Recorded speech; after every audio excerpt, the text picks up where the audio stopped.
হিসাব বিজ্ঞানের আরেকটা গুরুত্বপূর্ণ টপিক হচ্ছে হিসাব বিজ্ঞানের নীতিমালা। এই নীতিমালা থেকে প্রশ্ন ২ থেকে ৩টি করে হয়।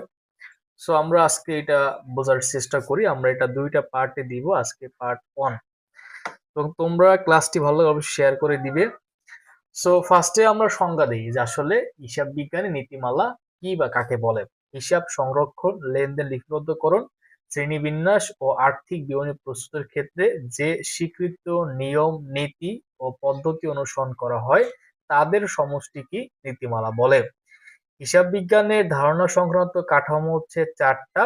৪টার ১ নাম্বার হচ্ছে আর্থিক প্রতিবেদনের উদ্দেশ্য, ২ নম্বর হচ্ছে হিসাব বিজ্ঞান তথ্যের গুণগত বৈশিষ্ট্য, আর্থিক বিবরণী সমূহের উপাদান, ৪ হচ্ছে পরিচালনা সংক্রান্ত নির্দেশনাবলী, যেটা হচ্ছে গিয়ে ধারণা, নীতি এবং সীমাবদ্ধ থাকবে। সো আমরা যদি ফার্স্টে দেখি যে আর্থিক প্রতিবেদনের উদ্দেশ্য কি, বিনিয়োগ সৃষ্টি এবং ঋণ প্রাপ্তিতে উপকারী হয়। যে আর্থিক কোম্পানির যে আর্থিক ফাইন্যান্সিয়াল স্টেটমেন্টটা করে এটার ক্ষেত্রে কি সুবিধা হয়, যারা বিনিয়োগ করে বা ঋণ পাওয়ার ক্ষেত্রে এটা সুবিধা পাই আমরা এক্সট্রা। এরপর হচ্ছে ভবিষ্যতে নগদ প্রবাহ নির্ধারণে সহায়তা করে, যা ভবিষ্যতে আমরা কি ধরনের ক্যাশ ইনফ্লো হতে পারে। তো এটা আমরা এই আর্থিক প্রতিবেদনের মাধ্যমে সহজেই নির্ণয় করতে পারি। আর হচ্ছে সম্পত্তি ও দায় এবং সম্পত্তি ও দায়ের পরিবর্তন সমূহ এখানে এই বিবরণীতে আমরা দেখতে পাই। এবার আসি হিসাব বিজ্ঞান তথ্যের গুণগত বৈশিষ্ট্য। হিসাব বিজ্ঞান তথ্যের গুণগত বৈশিষ্ট্যের ভিতরে ৪টা পার্ট, এই ৪টা যদি একটা হচ্ছে প্রাসঙ্গিকতা। অবশ্যই তথ্যটি সঠিক সময় হতে হবে। সঠিক সময় কি বলতেছে? প্রাসঙ্গিকতা।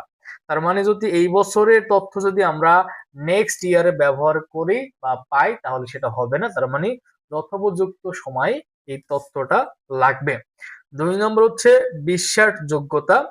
বিশ্বাসযোগ্যতা বলতে বোঝানো হয়েছে হিসাব বিজ্ঞান তথ্য অবশ্যই ভুল ত্রুটি মুক্ত এবং পক্ষপাতহীন হতে হবে। ৩ নম্বর হচ্ছে তুলনাযোগ্যতা বলতে বোঝায় যে একই ধরনের অন্য কোনো প্রতিষ্ঠানের সাথে আমার হিসাব নিকাশ তুলনা করতে পারবো। এখানে কোম্পানি ভিন্ন হলেও আমরা এখানে যে নীতি অনুসরণ করে আমরা তুলনা করতে পারি, এটাকে বলে তুলনাযোগ্যতা। সর্বশেষ হচ্ছে সামঞ্জস্যতা বা ধারাবাহিকতা বলতে বোঝানো হয় কোম্পানি হিসাব নিকাশের ক্ষেত্রে বছরের বছর একটা নিয়মই ব্যবহার করা। যেমন অবচয়ের ক্ষেত্রে অনেকগুলো পদ্ধতি আছে, সেক্ষেত্রে যে কোনো একটা পদ্ধতি বছরের পর বছর ব্যবহার করা কি বলা হয় হচ্ছে ধারাবাহিকতা। তো আজকে এ পর্যন্তই। নেক্সট তোমরা কোন টপিকে ভিডিও চাও কমেন্ট সেকশনে জানাও।